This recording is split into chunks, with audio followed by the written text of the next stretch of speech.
बेटे हमने क्वेश्चन शुरू किया था प्रादेशिक प्रतिनिधित्व प्रणाली किसे कहते हैं, उसके गुण हमने कर लिए थे।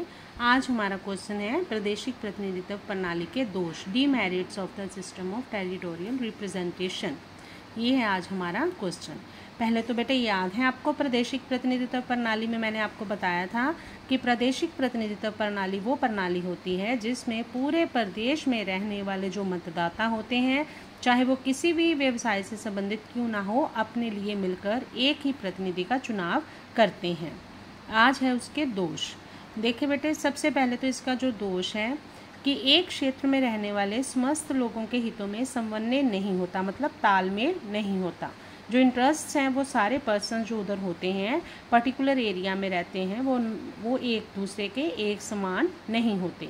जैसे इस प्रणाली के विरोध में सबसे बड़ी बात जो कही जाती है वो यही कही जाती है कि एक जो क्षेत्र होता है वहाँ पे बहुत सारे लोग रहते हैं, जैसे व्यापारी अलग, डॉक्टर, अध्यापक, जमींदार, मतलब इस तरह के जो अलग अलग व्यवसायों से संबंधित हैं वो लोग रहते हैं। उनके हितों में आपस में कोई तालमेल नहीं होता, वो उनके सबके इंटरेस्ट अलग अलग होते हैं।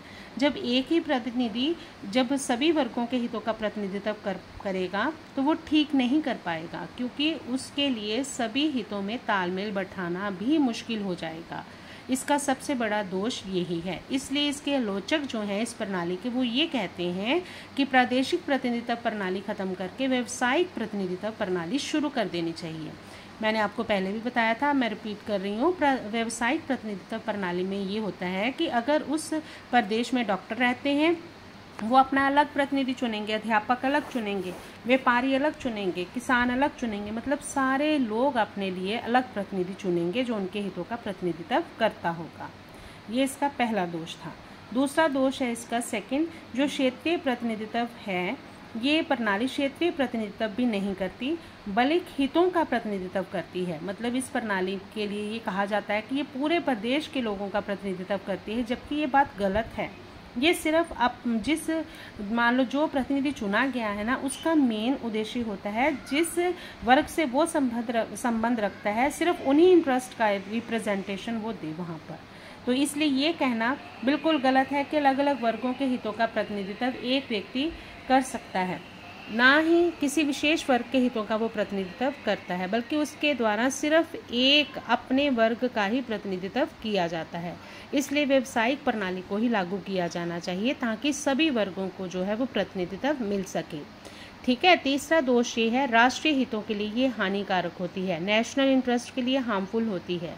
देखिए, जब विधानसभा में अलग अलग क्षेत्रों के प्रतिनिधि आएंगे कानूनों का निर्माण करने के लिए, जब वो वहाँ पे इकट्ठे होंगे ना, वहाँ पे क्या होगा, तो वो क्या करेंगे, उनकी कोशिश ये होगी कि वो अपने क्षेत्र के हितों को प्राथमिकता दें, ना कि देश के हितों को।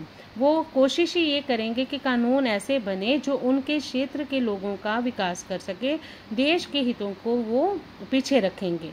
ये राष्ट्रीय हितों के लिए हानिकारक होती है।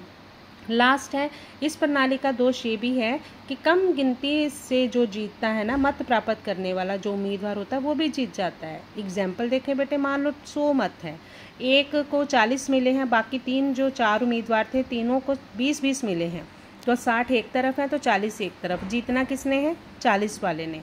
लेकिन हम ये नहीं देखते कि जो 40 लोग उसके फेवर में है तो 60 लोग नहीं चाहते कि वो आदमी आए।